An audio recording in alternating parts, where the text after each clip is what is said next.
You are responsible for your life. And if you're sitting around waiting on somebody to save you, to fix you, to even help you, you are wasting your time, because only you have the power to take responsibility to move your life forward.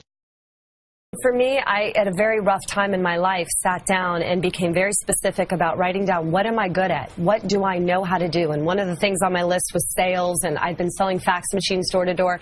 And then I said, you know, I wrote down the words, I want to come up with an idea I can send to millions of people, sell to millions of people. So I was very specific. So I would tell these people, what do you want? Take the time to sit with yourself and be specific and ask for it. I knew that I wanted to change my life. I knew that I didn't want to go down the path that I was going down because I got scared, and fear is a great motivator. You want to know what I have learned about myself and what I have learned about every great salesman or entrepreneur I've ever worked with? If you can get in the habit of going through the door without the answer, in our education system tends to make you want to have the answer. If you walk through that door, people are amazingly smart. Once you're in there in hot water, you discover the answer. I just didn't spend money on myself. I just dumped all the profit back in the business, and we were buying vintage stuff, you know, for years that it costs $5, $10, $15, $50, and you're selling it for, you know, $100, $200, $1,000.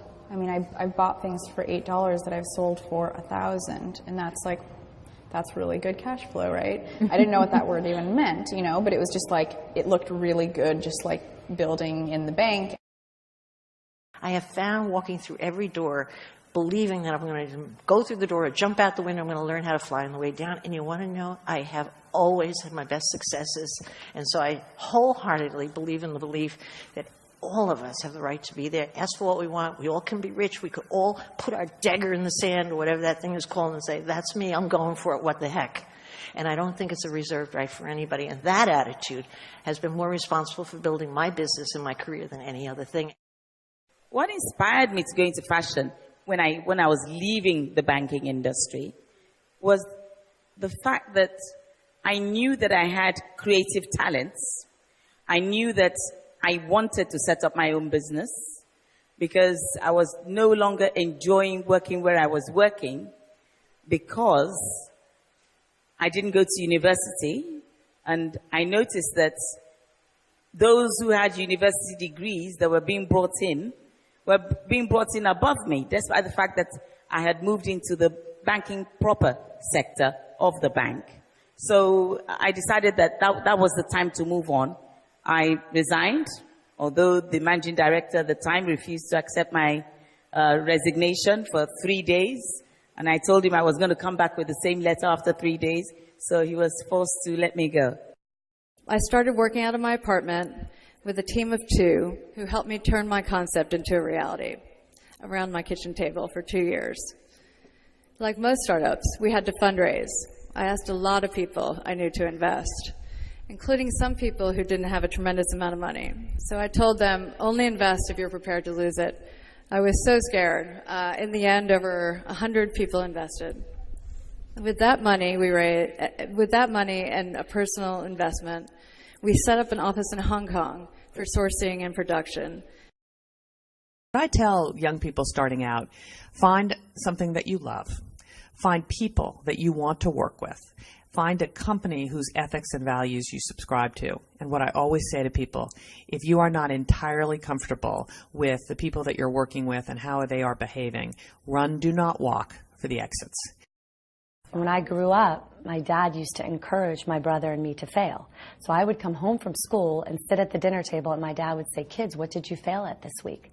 And if I didn't have something to tell him, he would be disappointed. So if we weren't failing enough in our home, it meant we weren't trying new things. I stopped pretending to myself that I was anything other than what I was, and began to direct all my energy into finishing the only work that mattered to me. I was set free because my greatest fear had been realized, and I was still alive, and I still had a daughter whom I adored, and I had an old typewriter and a big idea.